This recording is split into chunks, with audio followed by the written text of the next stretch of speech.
आप लोगों को के स्टूडेंट क्लास में स्वागत है। इस चैनल को सब्सक्राइब एंड लाइक करना न भूलें और बेल आइकॉन का बटन दबा दें। आज आपको प्रतिलेखन संख्या 25 और 26 लिखाएंगे 125 के स्पीड में।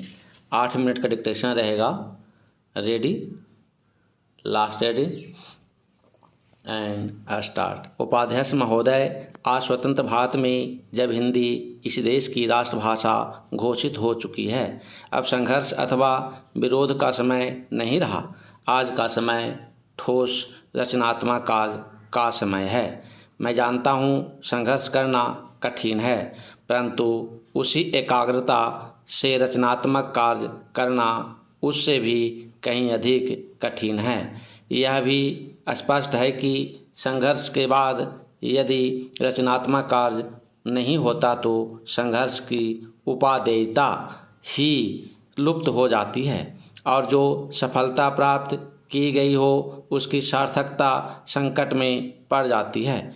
इसीलिए रचनात्मक कार्य के समय को वास्तविक परीक्षा का समय माना जाता है, जिसमें उन सभी सिद्धांतों, उद्देश्यों और आदर्शों की पूरी परख होती है जिनका सहारा लेकर संघर्ष को जीवित रखा गया हो।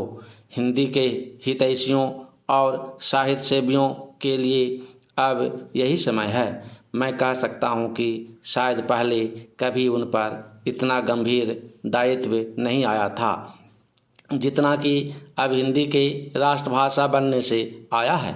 समस्त राष्ट्र ने सर्वसम्मति से हिंदी भाषा का जो मान किया है और हमारे संविधान ने उसे जो स्थान दिया है वह हम सब के लिए एक सद्भावनापूर्ण चुनौती के समान है।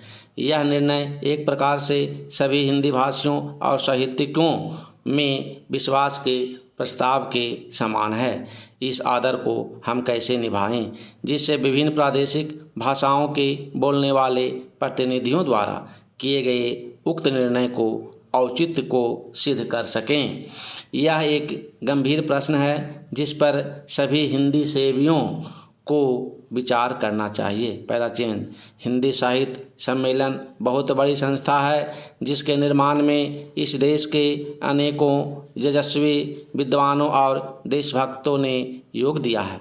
मैं समझता हूँ कि यद्यपि सम्मेलन की स्थापना हिंदी के प्रचारार्थ हुई थी, इसे हिंदी भाषी क्षेत्रों में प्रादेशिक भाषाओं के प्रचार का कार्य भी अपने हाथ में ले लेना चाहिए। इससे एक ओर हिंदी और दूसरी भाषाओं में पारस्परिक आदान प्रदान बढ़ेगा और दूसरी ओर सम्मेलन का आधार भी अधिक व्यापक हो जाएगा। मेरे विचार से यह कार्य राष्ट्रीय साहित्य, हिंदी भाषा और हिंदी साहित्य सम्मेलन तीनों के हित की दृष्टि से उचित होगा।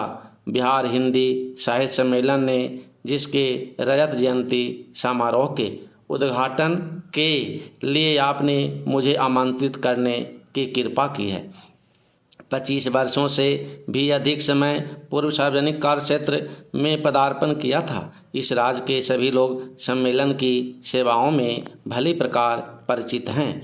मैं आशा करता हूं कि यह रजत जयंती समारोह इस राज्य के साहित्य सेवियों को और अधिक बल देगा, जिससे वे साहित्य की समृद्धि द्वारा और हिंदी तथा अहिंदी प्रदेशों के बीच पूर्ण सद्भावना का वातावरण तैयार करके इस राज्य के लोगों की ही नहीं बल्कि देश भर की सेवा कर सकेंगे। मेरे विचार से हिंदी साहित्य की श्री वृद्धि करके और सभी भाषा भाषियों के साथ सद्भावनापूर्ण संबंध बनाए रखकर हम अपने कर्तव्य का पालन कर सकते हैं। कम से कम इस ओर सबका ध्यान आकृष्ट हो चुका है। पैराचेन बहनों, शिक्षा संस्थाओं से जब कभी भी मुझे बुलावा आता है तो मैं वहां जाने से इनकार नहीं कर पाता, क्योंकि शिक्षा संस्थाओं से मेरा आरंभ से ही कुछ न कुछ संबंध रहा है और शिक्षा शास्त्र में भी मेरी पहले से काफ़ी रुचि रही है।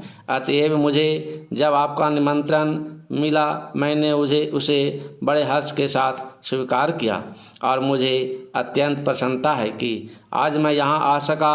आप सब बड़ी सौभाग्यशालिनी हैं कि आप इस कन्या महाविद्यालय में शिक्षा पा रही हैं, क्योंकि इस महाविद्यालय का इस राज्य में अपना एक विशेष महत्व है और इसका इतिहास नारी जागृति तथा उन्नति का इतिहास है।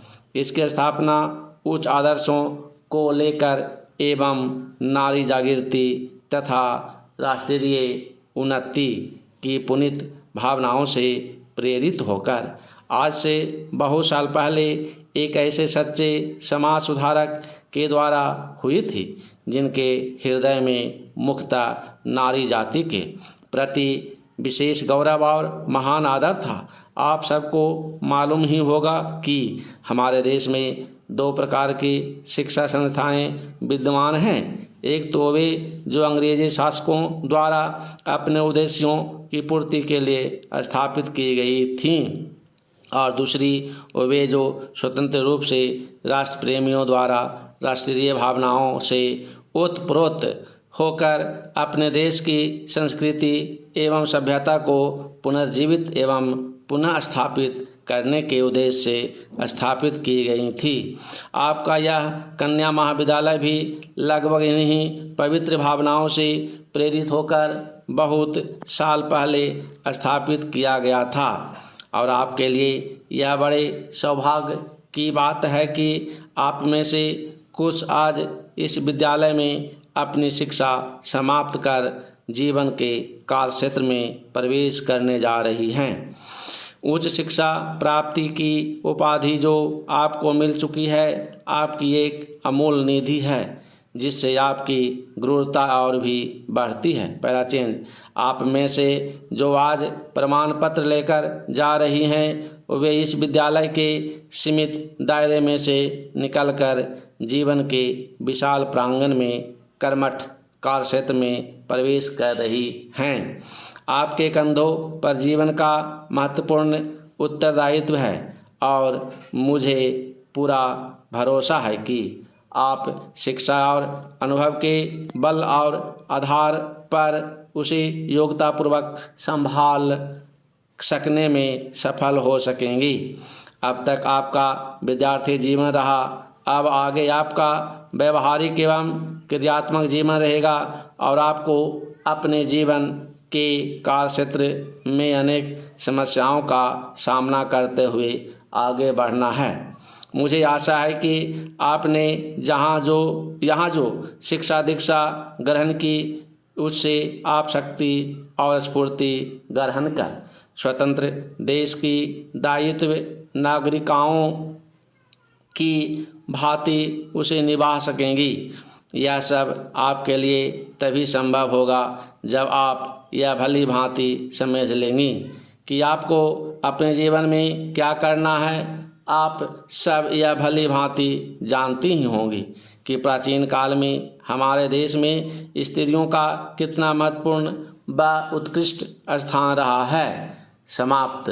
अगर डिक्टेशन बढ़िया लगा है तो सब्सक्राइब एंड लाइक करना ना भूलें। धन्यवाद।